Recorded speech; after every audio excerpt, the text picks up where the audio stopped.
નમસ્કાર મિત્રો. ગુજરાતમાં દીકરીઓ મહિલાઓ ને સમજીને શું રાખી છે? એવા યુવાનો, એવા છોકરાઓ જે એની ઉપર ખરાબ નજર નાખવામાં એકવાર પણ નથી વિચારતા અને એના હાથ તો રેપ કરવામાં સેજ પણ નથી કાપતા, એવા લોકોએ શું દીકરીઓને, છોકરીઓને પ્રોપર્ટી સમજી છે કે તમારા બાપની જહાગીર સમજી છે કે જ્યારે મન પડશે ત્યારે તમારી હવસ સંતોષવા માટે તમે એનો ઉપયોગ કરી લેશો? અને ઉપયોગ પણ કઈ રીતે? કાંઈ જ પણ વસ્તુઓમાં ફસાવાની, એ બાળકીઓ નાની હોય એટલે પ્રેમ ઝાડ કરવાનું અને તેમજ ત્યારબાદ વીખી નાખવાની. એ બાળકીઓને તો પ્રેમ પરથી વિશ્વાસ પણ ઉઠી જાય. એ દીકરીઓને પ્રેમ શું હોય ખબર ન હોય, પ્રેમ કરવા ચાલ્યા હોય એ દીકરીઓ પ્રેમ પરથી વિશ્વાસ પણ ભૂલી જાય. અને જ્યારે તમારા જેવા લોકો ઊભા થાય ને ત્યારે જ ધર્મમાં પણ વિવાદો ઊભા થાય. આજે આપણે હિન્દુ સમાજ, મુસલમાન સમાજની વાતો કરીએ છીએ, બંનેઓમાં જેટલા પણ ફાટા પડ્યા છે ને તમારા જેવા હેવાનો છે ને એના કારણે જ પડ્યા છે. હું ધર્મનું શું કામ બોલી રહી છું, તમને એવો પણ સવાલ થશે. આ ઘટના જેવી સામે આવી છે, ખેડાની આ ઘટના છે અને આ ઘટનામાં એક 17 વર્ષની બાળિકા ઉપર ગેંગ રેપ કરવામાં આવ્યું છે. અને ગેંગ રેપ પણ 8 અને તેમજ એક મેઇન આરોપી બધા મુસ્લિમ હતા અને તેમજ એણે એ 9 જણાએ ગેંગ રેપ કર્યું છે. એટલે જ તો મારા ધર્મનું પણ બોલવું પડે છે કે આવા જેવા લોકો છે ને એનાથી જ ધર્મમાં પણ ફાટા પડે છે. અને ત્યારબાદ બે ધર્મ વચ્ચે અણસમજૂતીનો જોવા જાય તો વાત ઊભી થઈ જાય છે, લોકો બોલાચાલી પર આવી જાય છે અને તેમજ ધર્મમાં વિખોટા પડવા લાગે છે. આ ખેડાની ઘટના કઈ રીતે સામે આવી છે, શું બન્યું છે, એ દીકરી છે એની સાથે આ નરાધમોએ શું કર્યું છે, બધાની વિગતે વાત કરીશ. એ પહેલા આપ ગુજરાત તકનો ક્રાઇમનો કાર્યક્રમ જોઈ રહ્યા છો. આપની સાથે હું જ્યોતિકા.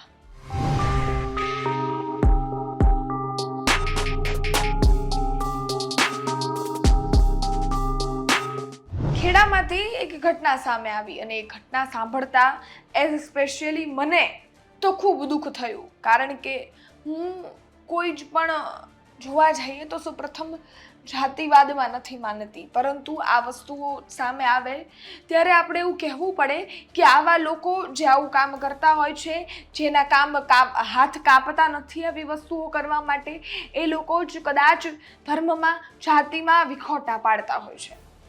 જી હા, ખેડામાં એક 17 વર્ષની સગીરા, એક 17 વર્ષની દીકરી રહે છે. ખેડાના એક નાના ગામડામાં રહે છે. કદાચ એની આઈડેન્ટિટી અમે તમને ન આપી શકીએ એ ગામડાની, કારણ કે બાળિકા સગીર છે. અને એ બાળિકા 13 વર્ષની હતી ત્યારે એની સોસાયટીમાં એક યુવાન રહેતો અને એ યુવાનના લગ્ન પણ થઈ ગયા હતા અને એ મુસલમાન ધર્મમાંથી આવતો હતો. એ યુવકે એ બાળિકા છે એની સાથે પ્રેમ ઝાડ ફસાવવાનો પ્રયત્ન કર્યો. એ દીકરીને પ્રેમમાં ફસાવી, એ દીકરી એની સાથે હરવા ફરવા લાગી. ખેર, હરવા ફરવા જતી, બોલતી, બેસતી, બધી જ વસ્તુઓ કરતી. અને એ જ સમયગાળામાં એણે એના ફોટોઝ, વિડીયોઝ બધું જ એમની પાસે લઈ લીધું. અને ત્યારબાદ ચાલુ થયો સૌથી ખરાબ ષડયંત્ર, સૌથી ખરાબ ખેલ. અને એ ખેલ હતો બ્લેકમેલિંગનો. એ ફોટાથી, એ વિડીયોથી એ 17 વર્ષની દીકરીને બ્લેકમેલ કરવાનું ચાલુ કર્યું.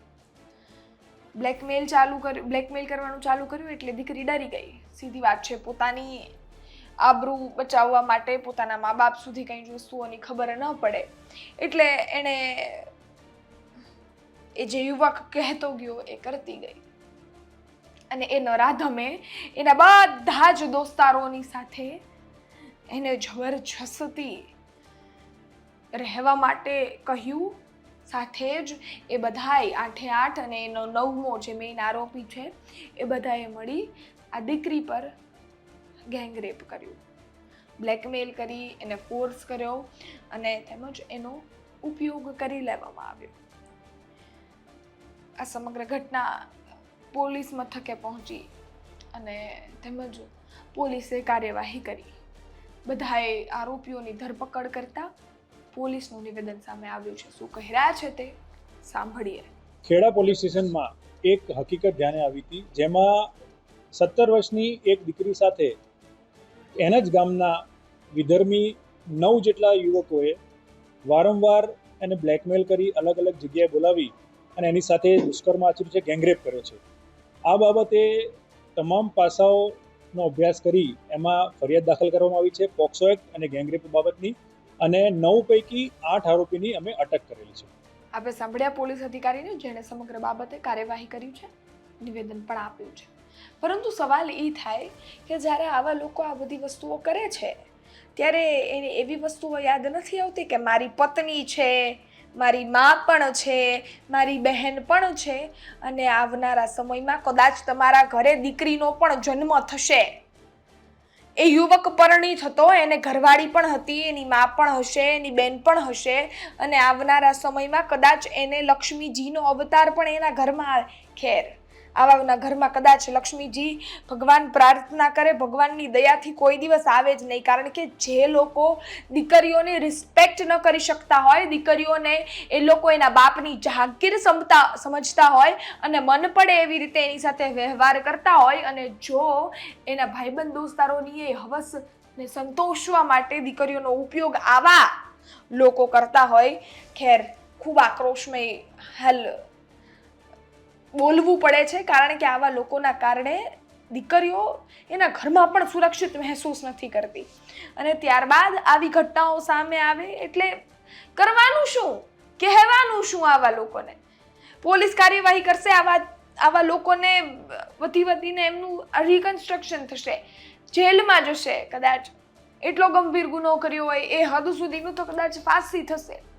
પરંતુ આવા લોકો બીજા જે ઊભા થતા હોય છે એ લોકો શીખ નથી લેતા ને. વાંધો ત્યાં છે. અને ગુજરાતની પરિસ્થિતિ એટલે ને દિવસે ને દિવસે ખાડે જાય છે. એટલે જ સુરક્ષાઓને લઈને સવાલ થાય છે, કે દીકરીઓના ભણતરને લઈને સવાલ થાય છે, અને પછી જ આ બધા વિવાદો ઊભા થાય છે.